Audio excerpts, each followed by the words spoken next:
Kaya yung mga blessing na tatanggap mo, yung minsan, nararanasan natin yung time na minsan kung saan ka nag-fail. Gusto mo yung blessing? Huwag ganun. Dapat parang siya. Pero ba't blessing na tanggap ko? Kasi nga, it's unmerited. Favor.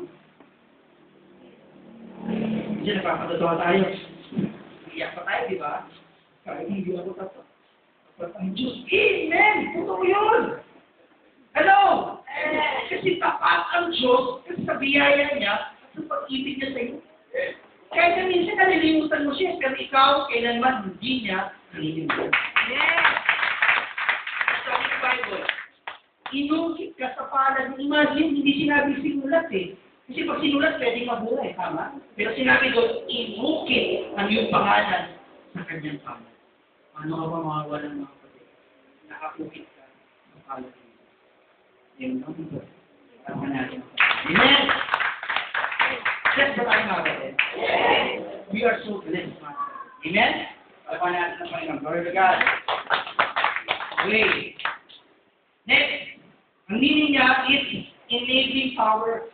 God enabling power. So hindi lang siya admitted, but God enabling power. So ito nga, sabi ni John Beaver, sabi niya, God, supernatural.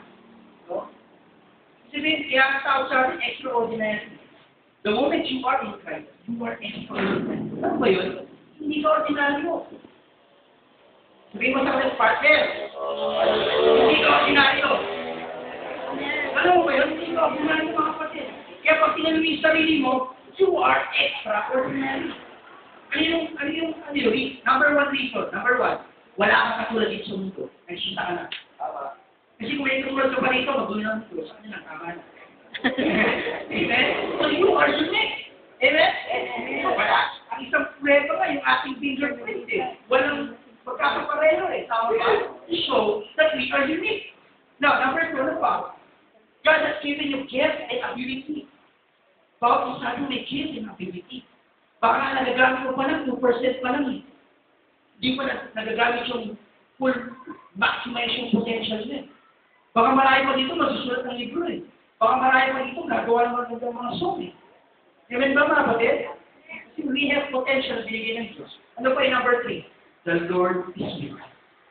Kaya tayo extraordinary kasama natin ang ating Panginoon. Amen? Hello? Kaya nga kung kahit nakatayo ka sa crowd, marami, still, you are extraordinary. And you have the favor. For example, sa Bible, pumunta ang daming tao. Di ba? Lalo kung kakan mga first day, ganyan, kahit day, ang tao eh. Pero kung kahit maraming tao doon, you are extraordinary. Wala kayong katulad sa extraordinary exercise ka. Kasi iba-iba tayo mga kapatid. We have potential na binigay ng Diyos. Kaya ba mga kapatid? Kaya I believe mga kapatid, God, kasi God has given us an enabling. Yan eh. Gusto, paano yan? Nahihiyain ako.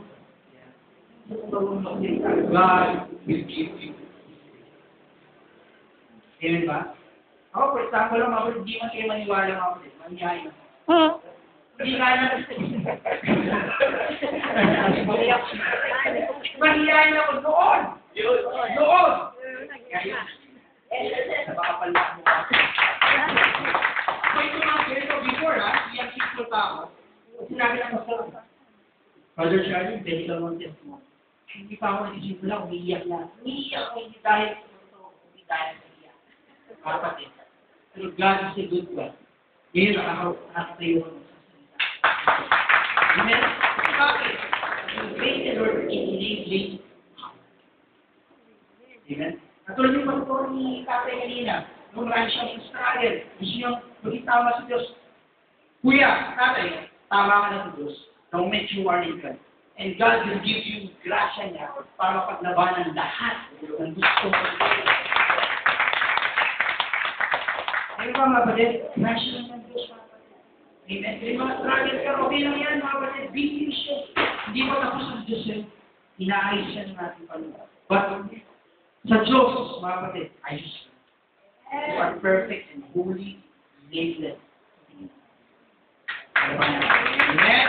So, yung power yan, mga kapatid, at ibinibigay yan, sabi ni Hebig, for ordained us unto adoption as to Jesus Christ himself, according to the pleasure of His will. May kalooban ng Diyos, mga kapatid eh. Kaya nagbibigay niya yung grace, kasi may kalooban, may purpose ng Lord sa buhay mo. Hello? Mga kapatid, nakaupo ka ngayon dyan, kasi may purpose ng Lord sa buhay mo. Pastor, huli na lahat. Walang huli ng lahat sa Diyos, mga kapatid. Kaya pa, katulad si tatay, walang huli ng lahat. Si Nanay Tedes, walang huli ng lahat. Si Nina, walang huli ng lahat. Kasi kaya ang gamitin ng Diyos because of Him. Mamaya makita natin eh, lahat ng ginagamit ng Diyos, humay sila. Ayaw ng Diyos yung malakas. Bakit? Kasi pag malakas siya, sino maluluwalhati? Ikaw. Kaya ang gagawin din ng Diyos, mahina. Mahiyain, gagamitin niya. Pangmang, gagamitin niya. Bakit? Para siya ang maluwalhati. Amen? Okay. Kaya natin, sabi niya, to the praise of the glory of His grace, which He freely bestowed on us in the beloved. Kapag binigyan tayo ng grasya because of our Lord Jesus Christ. Mga kapatid, yun lang mga kapatid eh. Alam mo, may kwento ako, nabasa ko sa sangko. May isang ano mo pa yung name niya. Meron siya, doctorate siya, na sikat siya eh, theologian siya. Tapos pumunta siya dun sa alma mater niya. Nung pagbisita niya, maraming reporter. Tapos, in-interview siya. Sabi niya, Sir, sa tagal-tagal mo na nag-aaral ng Bible, ano ba yung malalim na katotohanan na nalaman? Bigay yun sa sa theologian. So yung mga reporter, nag-expect sila ng malalim na sagot. Yung theologian niya. Alam mo yung theologian, kumanta. Ang sabi niya, Jesus loves me, this I know, for the Bible tells me so. Yes, Jesus loves me. Yes, Jesus loves me. Diyos na kayo ko. Diyos na kayo kumanta. Yun lang naman ang malalim na katotohanan na dapat malaman ng na mahal ka. Minsan si Lord nagsabi, scripture, ang nililipin niya si Christ, mga kapatid. Kaya kung nagpapasa ng Bible, dapat ang in-expect mo, makita mo si Christ. Kasi siya yung main figure, central figure ng Biblia. Yan ba mga kapatid? Para natin ang Panginoon. So it's part of the glory of His Spirit. Kaya nagkakaroon ka ng Diyos eh. Para malawan natin siya. Amen? Si Imagine, kung nagsasalita dito, kapatid, judge, or chief justice, sa galing mong salita, eloquent, okay lang, that's it. Diba? Aral yun. Eh, paano mo salita dito, manginista, tapos eloquent ko? Hindi ang Diyos mo luwan ha. Ayun ang naman. Pero yung mga kahinaan mo, yun ang gusto ng Diyos eh. Gusto ka niya, para aminin mo, Lord, di na ako sa bagay ko. Alakin mo. Diba mga para pa natin. Glory to God. Praise your name. So, ito yung mga heroes of faith, no? Yung mga tao na sinasabi ko, napinili ng Diyos because of this place. Number one, si Moses. Ilan si Moses? Kapatid. Ang name niya, kaya Moses, kasi ang meaning, draw out from the water. Kaya ang meaning niya, ang name niya is Moses. No? Si Moses, kapatid, okay, napunta siya di ba, Prince of Egypt, siya ng Egypt, pero napunta siya sa ilang. So, nung pinili siya ng Panginoon, sabi ng Moses, sino ba ako, Panginoon? Nakita natin naman nila, no? Bakit ako, Lord? Minsan nga, ginagawa ni Lord yung mga ganyan eh. For example, kapatid, pwede ka bang mag-MC? Bakit ako? Kasi kung gamitin ni Lord eh. Yung mga ganyan attitude. Kasi naman mag-MC ako na. Ako na. Di ba? Si Lord, parang ni Moses, muna ba eh? Sino ba ako? Ano sabi niya? Kahit na hindi ako mag-inulit. Imagine, ikaw ba naman eh, 40 years ka na sa ilang, ang kausap mo ng tupa. Parang mag-ilokay ko. Hindi ba? Kausap niyo. Mabuti naman. Puro tupa ka sa 40 years eh. Saan ba? So nang wala yung galing sa pagkasalita. Kung nag-teach dito. Praise the Lord. Mga kapatid. Kung kaya sabi, Lord, kung ako gamitin mo, hindi ka ilok eh. Baka may ang bibigyan na, di ba? Kunyari, kapatid, ikaw mag-study school, muna, pastor, di ako magaling magsalita. Wow, gusto lang na yan. Mga ganyang attitude. Amen ba? Lalo kang gagamitin ng ating Panginoon. Amen ba? Now, sabi ko, but with God's grace, ano natin story ng mga kapatid? Dahil sa biyaya ng Diyos, ano yun? Moses did go down to Egypt and perform signs and wonders. Ang daming himalang ginawa niya, no? Ni Moses. Di ba? Kaya mga kapatid, kung sa tingin mo, kulang ka, kapos ka, gagamitin ka ng Diyos sa special na prayer. Yan ba, mga kapatid? Para pa natin ang Panginoon. Sabi mo, and led the people of Israel out of Egypt. Imagine. Sabi kasi Moses, wala akong magagawa. Yun ang gusto ng Diyos. Lagi natin narinig na, Lord, kailangan. Hindi ko ba? Yan ba, mga kapatid? Para pa natin ang Panginoon. Amen. Number 2. Ito, maganda ito si Gideon. Sinaya lang si Gideon. Yung kakitahin namin. Si Gideon. Ang si Gideon 300. Kalaban niya si Bulibo, sila 300 lang. Di ba hindi na si Nicola? Pero ang original niya si Gideon 300 lang sila. Yung sa ano kasi, 300 namatay sila. Pero sila Gideon, nagtagumpay sila. Bakit kasama nila? Pero yung attitude Gideon, sinabi pinili niya. Sabi ni Gideon to judge. And he said to him, "Oh my Lord, for which shall I feed Israel? Behold, my family is poor. Okay? And I am the least in my father's house." Sabi ni Gideon, bakit ako, Lord? Yung pamilya namin pinakamahirap. At sa magkakapatid ko, pinakamahirap. Bakit ako? Hindi naman Diyos para pala doon, pinipili mo yung mga pinakamahirap. Yung pinakamangmang. Bakit?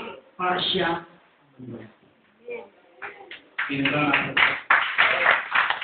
Kaya magkapakasay.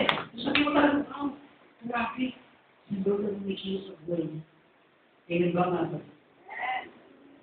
So, ano nangyari? In spite of fear, nakitapos siya, and inability, with God's grace, Gideon saved Israel. At not just grace, malaki ang magagawa ng Diyos.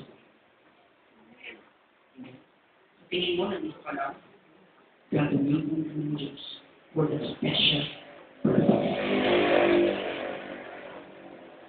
Hindi mo alam, ikaw pa rin susunod ng pinakamagaling na preacher dito sa ating generation.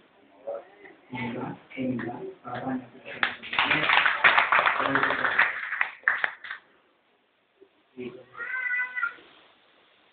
Next, si Paul. Okay? Si Paul, nakita mo, sa Bible, persecutor siya. Ang pangalan niya dati, Saul muna Saul. Okay? Persecutor siya ng church. So, ang trabaho niya, muli yung mga Christian, ibinanggok. Okay? At may time pa, mga kapatid, okay, pumatay siya ng Christian. Sino yun? Yung first martyr. Stephen. Okay? Stephen. So, nandun si Paul, pinapatay ni Stephen. So, persecutor, murderer. Pero ano nangyari, mga kapatid? But with God's grace, naging defender siya. Nago mga kapatid, kinilala siya sa Apostle of the Gentiles. At yung New Testament nyo mga kapatid, majority ng book sa New Testament, siyang sumunod. Bakit? Dahil sa biyaya. Amen ba mga kapatid? Para pa natin ang Panginoon. Amen? Kaya mga kapatid, kung simula ng magkasabi mo, ito na lang ako. With the touch of grace, mga kapatid, malayo ang marating mo. Lalo na, kung simula sa lakas mo. Kaya po yung malayo marating mo ba? Kung tingin mo dito ka lang, pang Pilipinas ka lang, ay bilang international. Yung mga kabataan dito, no? Yung mga pangarap nyo, yung mga inisisaya nyo, kasi secure niyan sa ating Panginoon. So, maging doktor, so maging lawyer, engineer, diba? God will bless. Secure niya sa atin. Amen? Wala pa natin ba? Kaya may mga anak, mga magulang, di ba? Wala yung stress yung mga anak niyo. Hayaan niyo sila kung anong gusto nila, supportan nila. Yun kasi yung, support lang. Diba? Totoo lang, nabi ko kasi, sabi ko, mag-engineer ka anak. Mag-engineer ka. Diba, sinisiyat mga sabi yun. Alam niyo ba yung grade ko nakuha ng mga kapatid? Isa lang sa atin ang pinasa ko, chemistry, 3.0. At kaya ako sila na, kasi yung professor ko, kapatira natin. Grabe naman na sila, hindi mo gusto eh. Pinilit na ako ng tao. Hindi siya mga kapatid. Pero nung nag-enroll ako sa gusto ko, nag-Bible College, grabe mga kapatid, kita ka mababang 2.0. Amen? Amen? Kasi bakit? Kasi nandun ka, ang purpose mo. Nag-i-enjoy ka. Kaya mga magulang, kung anong gusto, sige ko ba? Suporta. Suporta. Amen ba? At makita yung magsasaksi sa mga anak. Amen? Para ba natin ang Panginoon? Glory to God! Ito si Paul. Okay? Because the apostle of faith. Si Paul yun. Siya mismo yung God. Okay, makita natin yung testimony niya. I-run natin. Ito ang pinakamaganda, mga kapatid. Wala ito sa Bible, ha? Si John, no? Wala ito sa Bible, ha, mga kapatid. Na-research ko siya. Nag-research ako ng mga song. Si John Newton, mga kapatid, ang kanyang history. Hindi siya naniwala sa Diyos. It-is siya, mga kapatid. It-is siya. Hindi siya naniwala sa Diyos. Okay? Tapos sa trabaho niya pa, slave trader. Ano yung slave trader? Bibili siya ng mga harina, binibenta niya siya. Sa panahon natin, human trafficking. Diba ba? Ang ganyan yan. Yun ang trabaho niya. Bibili siya ng slave. Ano pa? Meron siyang gift. Magaling siya gumawa ng tula. Kaya yung mga tula niya, may obscene word sa mga vulgar word. May mga tula niya, medyo may mga double meaning. Pero alam niyo ba, isang pagkakataon na bumabiyahe siya, dumating yung malakas na bagyo sa dagat.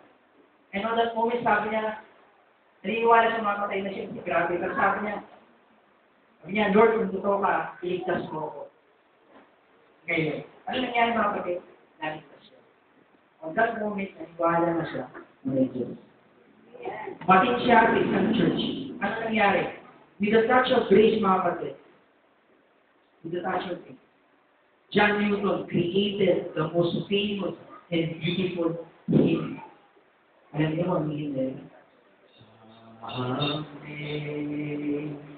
Amazing grace, how sweet the sound that saved a wretch like me. Pinagin yan, buwan yan eh.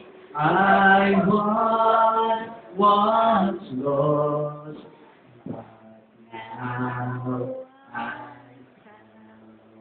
I was blind, but now I see. Wow!